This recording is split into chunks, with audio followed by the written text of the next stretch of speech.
Hello friends, पिछले video में हमने मुख्य सेविका की जिम्मेदारी और भूमिका के बारे में बात की थी। अगर आपने हमारा पिछला वीडियो नहीं देखा है, आप उसको देखिए। निश्चित ही आपको ये टॉपिक बहुत अच्छे से समझ में आएगा। आज हम बात करेंगे मुख्य सेविका के दैनिक कार्यों के बारे में। तो चलिए स्टार्ट करते हैं आज का वीडियो। मुख्य सेविका जो होती हैं, इनको ट्रेनिंग देने का कार्य जो होता है वो परियोजना अधिकारी का होता है। लेकिन मुख्य सेविका जो होती हैं वो आंगनबाड़ी जो सुपरवाइजर होती हैं उनको ट्रेनिंग देने का कार्य करती हैं। इसके अलावा रोजगार परक गतिविधियों में प्रशिक्षण देकर उन्हें आत्मनिर्भर बनाना, केंद्र तथा राज्य सरकार के द्वारा संचालित विभागों की जो योजनाएं होती हैं उनकी जानकारी देना, उनमें समन्वय स्थापित करना, योजनाओं का लाभ कैसे उठाया जाना है। जो समुदाय परक गतिविधियां होती हैं नवाचार से रिलेटेड, महिलाएं जो होती हैं जो कठिन परिश्रम व कठिन दिनचर्या जो कि जी रही होती हैं उनको कैसे राहत दिलाया जा सके, ये सारी गतिविधियां इसमें शामिल होती हैं। जैसा कि मुख्य सेविका की जो नियुक्ति की जाती है वो यूपी में क्षेत्र स्तर पर ग्रामीण इलाकों में की जाती है। किसी समुदाय क्षेत्र में व्यक्तियों की जो विशेष स्वास्थ्य देखभाल होती है उनकी आवश्यकताओं की पहचान करना, सामान्य स्वास्थ्य में सुधार से संबंधित मुद्दों पर समुदाय को सलाह देना, स्व देखभाल से संबंधित मुद्दों पर समुदाय को सलाह देना, प्राथमिक चिकित्सा जैसी बुनियादी सेवाएं जो होती हैं वो कैसे उन तक पहुंचाई जाएं, कैसे उनको प्रदान की जाए, ये सारा काम जो होता है वो मुख्य सेविका का ही होता है।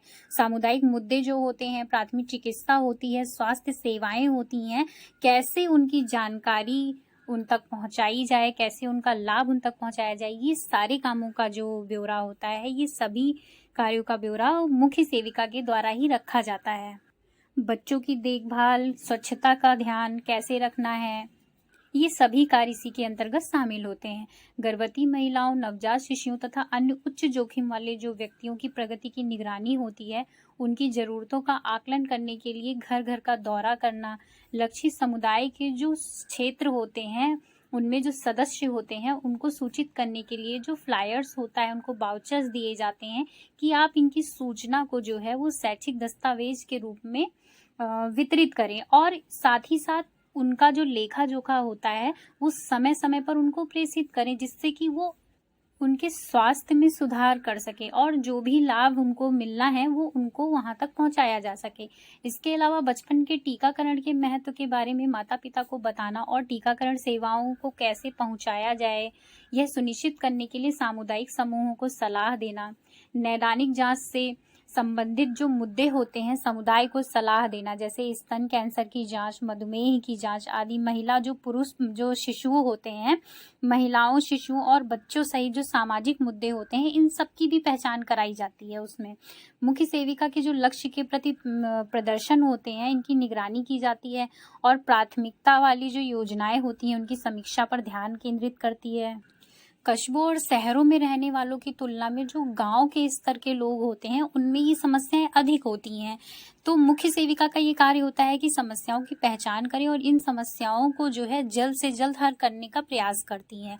और इसमें क्षेत्र स्तर पर जो लोग जुड़े रहते हैं उनको भी इन कार्य से जोड़ने के लिए प्रेरित करती हैं। मुख्य सेविका का जो आवंटित क्षेत्र होता है वो प्रत्येक घर में महीने में 2 बार में कम से कम 1 बार जाकर समय समय पर जो चिकित्सा अधिकारी होते हैं उनको जो है स्वास्थ्य कर्मियों के माध्यम से रिपोर्ट प्रस्तुत करती हैं कि कहाँ पे कितने रोगी हैं, कहाँ पे किसको किस तरीके की जरूरत है, वो उस प्रकार की सुविधाएं उनको उपलब्ध कराती हैं। योजना अधिकारी, चिकित्सा अधिकारी सभी से मिलजुल कर ये सभी के स्वास्थ्य का, सारी योजनाओं का लेखा जोखा अपने पास रखती हैं।